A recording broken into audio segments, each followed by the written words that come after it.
ये कहानी है एक तानाशाह के गिरने के बाद की।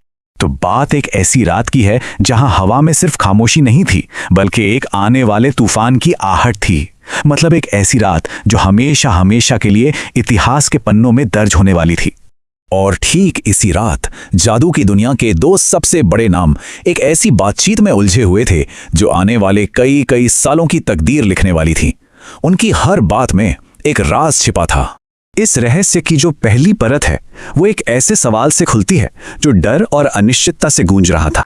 और यहीं डर का असली चेहरा दिखता है, सिर्फ एक नाम का खौफ। सोचिए, जहां पूरी जादुई दुनिया एक नाम लेने से भी कांपती है, वहीं डंबलडोर उसे बिना किसी झिझक के लेते हैं। क्यों? क्योंकि वो जानते थे कि किसी चीज के नाम से डरना उस चीज को और ज्यादा ताकत देता है। डंबलडोर की ये बात उनकी महानता को दिखाती है। वो ये मानते हैं कि उनके दुश्मन के पास ऐसी शक्तियां थीं जो उनके पास कभी नहीं हो सकती। जरा सोचिए, वो विलन कितना ताकतवर रहा होगा जो अब रहस्यमयी तरीके से गायब हो चुका है। और यही वो सवाल था जो प्रोफेसर मैगोनेगल के मन में आग की तरह जल रहा था। इसी सच को जानने के लिए वो पूरी रात उस ठंडी दीवार पर बैठी रहीं, सिर्फ डंबलडोर का इंतजार करते हुए। तो अब वो पल आता है जब अफवाहों के बादल छटते हैं और एक दिल दहला देने वाली सच्चाई सामने आती है। और फिर वो खबर सच साबित होती है, जिसे कोई भी सुनना नहीं चाहता था। डंबलडोर का झुका हुआ सिर सब कुछ कह देता है। लिली और जेम्स पॉटर अब नहीं रहे। दो, सिर्फ एक नंबर। लेकिन ये सिर्फ एक संख्या नहीं थी, ये दो जानें थीं, लिली और जेम्स।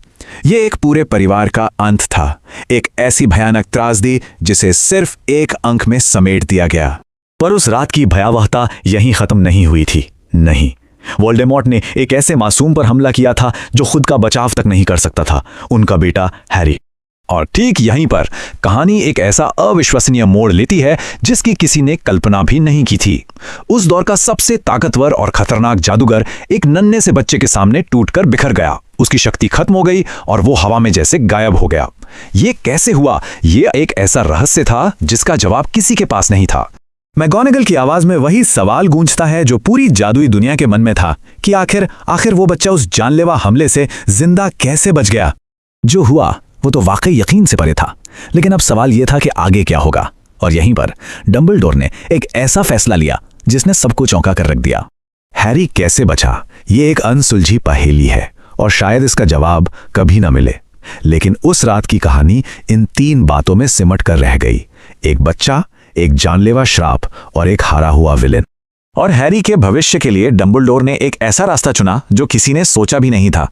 उन्होंने उसे डर्सली परिवार के पास भेजने का फैसला किया। और यहीं से हैरी के जीवन के एक नए और मुश्किल चैप्टर की शुरुआत होती है। तो सोचिए, एक तरफ है जादू और रहस्यों से भरी दुनिया, और दूसरी तरफ डर्सलीज की बिल्कुल आम, मतलब एकदम साधारण और जादू से नफरत करने वाली दुनिया। मैगोनेगल की चिंता बिल्कुल जायज थी। भाई, हैरी इन दो दुनियाओं के बीच आखिर तालमेल बिठाएगा कैसे? मैगोनेगल इस फैसले के सख्त खिलाफ थी।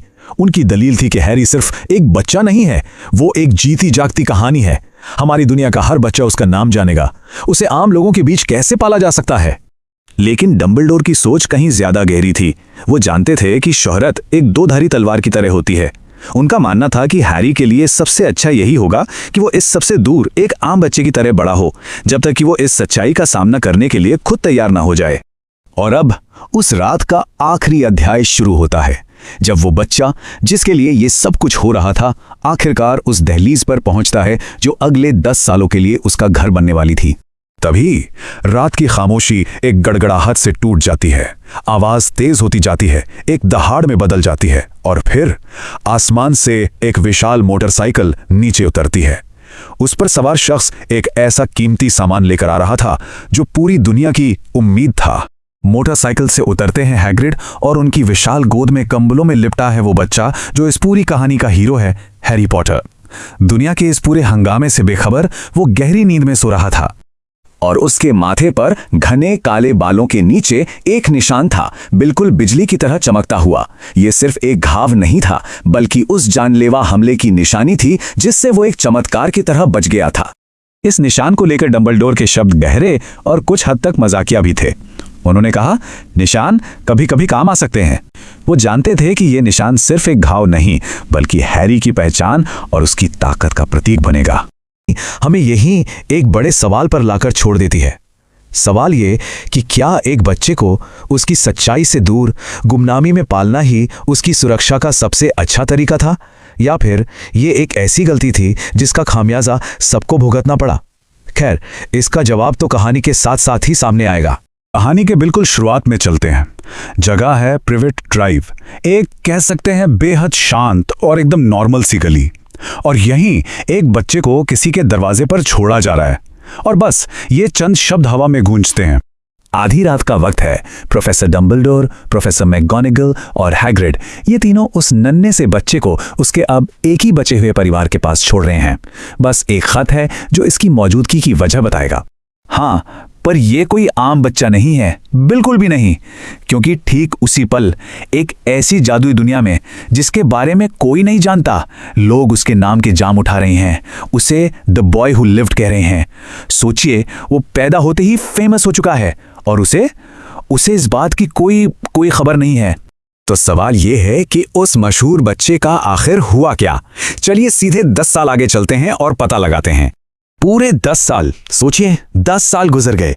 प्रिवेट ड्राइव पर नंबर 4 वाला वो घर आज भी बिल्कुल वैसा ही है, एकदम नॉर्मल, कोई बदलाव नहीं। खैर, एक चीज बदली है, वो है मेंटल पीस पर रखी तस्वीरें। और इन तस्वीरों में कौन है? डर्सली का बेटा डडली। कभी वो अपनी पहली साइकिल पर है तो कभी मेले में, कभी अपनी मां के गले लगा हुआ। हर तस्वीर में बस डडली ही डडली। लेकिन हैरी, उसका तो कोई नामो निशान तक नहीं है। इन तस्वीरों को देखकर तो कोई कह ही नहीं सकता कि इस घर में एक और बच्चा भी रहता है। और अब आता है डडली का 10वां जन्मदिन। पर वो खुश नहीं है, बल्कि गुस्से से लाल है। क्यों? क्योंकि उसे इस साल सिर्फ 37 तोहफे मिले हैं। जी हां, 37, जो पिछले साल से 2 कम थे। तो यहीं पर हमें इन दोनों बच्चों की जिंदगियों का फर्क साफ साफ दिखता है। एक तरफ है डडली, जिसके पास 2-2 बेडरूम हैं, नए कपड़े हैं और इतने तोहफे हैं कि वो गिनते गिनते थक जाए। और दूसरी तरफ है हैरी, जिसका कमरा सीढ़ियों के नीचे की एक अलमारी है, जिसके पास पहनने को डडली के पुराने ढीले ढाले कपड़े हैं और जिसे प्यार तो दूर बस नजरअंदाज किया जाता है और सजा दी जाती है। तो हैरी की असल जिंदगी है कैसी, वो जीता कैसे है? चलिए अब जरा और करीब से देखते हैं उस लड़के को और उन नियमों को जिनके सहारे उसकी जिंदगी चलती है। तो जैसा कि हमने देखा, हैरी का कोई अपना कमरा नहीं है। वो सीढ़ियों के नीचे बनी एक छोटी सी अंधेरी सी अलमारी में सोता है। और हाँ, वो अकेला नहीं है, मकड़ियां हैं उसके साथ, इतनी कि अब तो उसे उनकी आदत सी हो गई है।